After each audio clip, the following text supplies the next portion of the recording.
No Olga Cadaval tu realmente não mentias. Tu apresentaste este disco, apresentaste-lo quase faixa a faixa. Mafalda de Pedir só um desafio, se muito sumariamente eu te passar o chão para a mão, se tu nos fazes essa mesma apresentação. Isso acho que é difícil, é um bocadinho difícil explicar as canções, principalmente porque... Não quero que nos des conta delas, quero só que o que é que se te oferece. Vou contar uma história porque eu achei engraçado. Foi quando eu desisti completamente de explicar quais eram as histórias atrás das canções, porque uma vez disse a uma pessoa que o Cúmplices era... Aliás, me apresentei num concerto que o Cúmplices era dedicado ao clube de fãs e ele ficou tão triste. Disse, não, mas isso era a minha canção com a minha namorada. Como é que isso pode ser para um clube? mas isto tira o sentido todo. E eu, tá bem, ok, não devia ter dito. E acho que as nossas histórias das canções têm que ficar um bocadinho... no resguardo dessa... E acho que as canções depois têm que ser outra coisa, muito mais aberta e muito mais abrangente. Mas no Abraça-me Bem, eu acho que é dos arranjos mais conseguidos do disco. É um tema que fala sobre o abraço no sentido de atitude, no sentido de tolerância, de atitude, um ato de amor, extra qualquer sentimentalismo, um ato de amor pelo mundo, acho eu, e por toda a gente. O Estrada é uma canção que fala de duas coisas, fala da estrada, caminho para a frente e de procurarmos ser felizes, que no fundo é isso que todos queremos. E ao mesmo tempo estrada porque é fazer música, para nós ir para a estrada é fazer música e tem esse sentido também para mim. Entre Achados e Perdidos foi escrita na minha casa. Eu vejo um tabuleirozinho da ponte sobre o Tejo. Uma nesga de rio. Vejo uma nesgazinha assim de ponte, nem rio, vejo só a ponte. E vejo aquele movimento e vejo principalmente aquele pôr do sol e aquele movimento do sol que traz sempre os princípios e os fins dos dias. E isso é muito inspirador. Outra Margem de Mim é das canções mais fortes deste disco, porque para mim pelo menos, fala sobre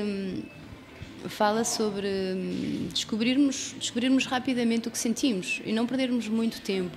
Às vezes perdemos muito tempo a desligar-nos, a tirar de cima todas as cascas que nos enfiam por cima para podermos fazer parte do sistema. E acho que às vezes precisamos simplesmente ser mais descontraídos e perceber que essas cascas podem nos impedir de respirar, podem impedir-nos de sermos nós.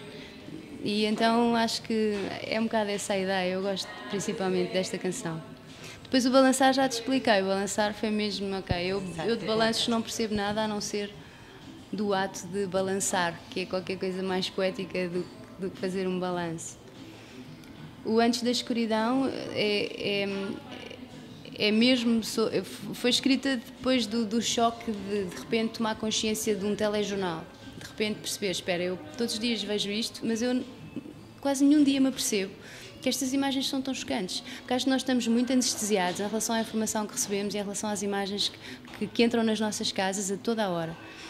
Quando nos damos conta e tomamos consciência da brutalidade de algumas coisas, de repente percebemos, espera, isto é tão brutal. Isto afinal doeu-me na pele. Isto afinal dói mesmo na pele e afinal, de repente esta paz da minha casa é tão contrastante com isto que há qualquer coisa que mexe e o Antes da Escuridão fala desse contraste e de repente de haver ainda o privilégio de podermos ter esta paz, de podermos olhar os nossos filhos a dormir tranquilamente, enquanto de repente tanta coisa horrível acontece à nossa volta que algum dia temos de acordar e perceber.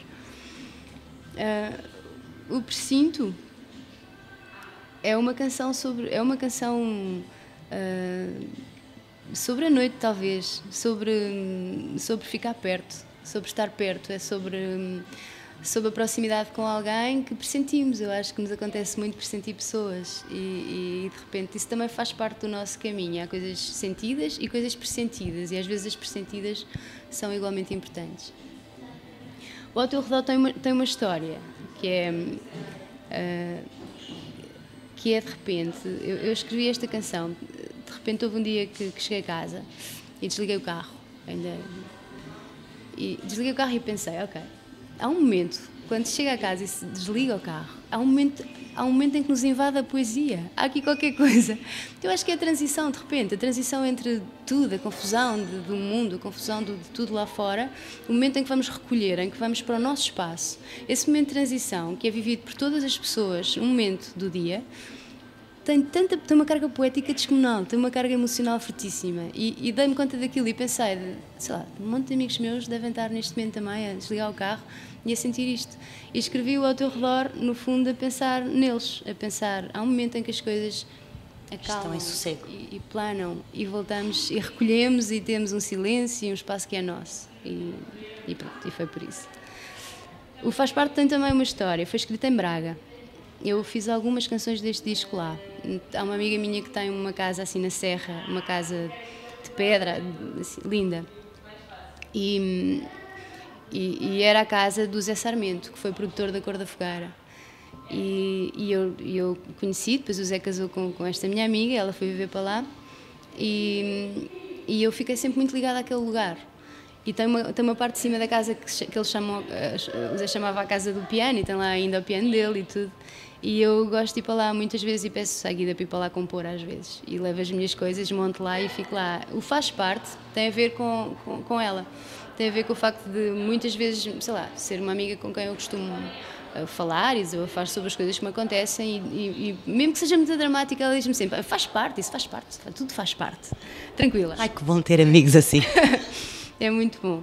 E então foi a partir daí. É um lugar para mim em que me desmonto para voltar a montar. Em que desconstruo para voltar a construir. E normalmente sai sempre melhor de lá. E esta expressão que ela me diz costuma ser extremamente reconfortante. Porque as coisas realmente fazem parte. Às vezes não é preciso complicar demais. Às vezes, mesmo as complicadas fazem parte. Há um dia em que deixam de ser tão complicadas e reparamos que serviram para alguma coisa. Os Dias é uma canção sobre a minha rua, é tipo sobre aquelas pessoas com quem nos cruzamos todos os dias, que têm às vezes sorrisos, outras vezes caras tristes e que às vezes não conhecemos o nome, outras vezes sabemos mais ou menos, vagamente, mas que convivem connosco diariamente e fazem parte da nossa vida de alguma forma porque estão ali e cruzamos-nos com elas e é um bocadinho sobre isso, sobre a casa, sobre a presença do que nos rodeia e no fundo, sobre o contexto em que vivemos. E foi sobre isso. O Imortais é uma canção que fala sobre, no fundo, há aqui uma frase que eu gosto especialmente. Eu acho que somos imortais sempre que nos olhamos tão fundo de frente. Acho que há um momento, sempre nas nossas relações com as outras pessoas, quando somos capazes de olhar tão fundo de frente, há um momento de imortalidade que está ali. E foi sobre esse momento que eu escrevi Os Imortais. E um pensamento teu é um bocado sobre o que eu estava a falar há bocado, do pressentimento. Há muita coisa na nossa vida, há muitas histórias na nossa vida que vivemos realmente e há histórias na nossa vida que vivemos pressentidas. São tão importantes umas como as outras. Eu acho que temos uma história de vida pressentida, coisas que sabemos que se calhar não são ditas ou que um dia são ditas, mas que pressentimos no olhar dos outros, que sabemos, estão lá. Mas se calhar não precisamos dizer naquele momento, se calhar vão passar anos até virmos a verbalizar o pressentimento, mas os pressentimentos são fortíssimos como os sentimentos e acho que e são principalmente para quem escreve muito inspiradores. E para quem ouve também. Obrigada, Mafalda.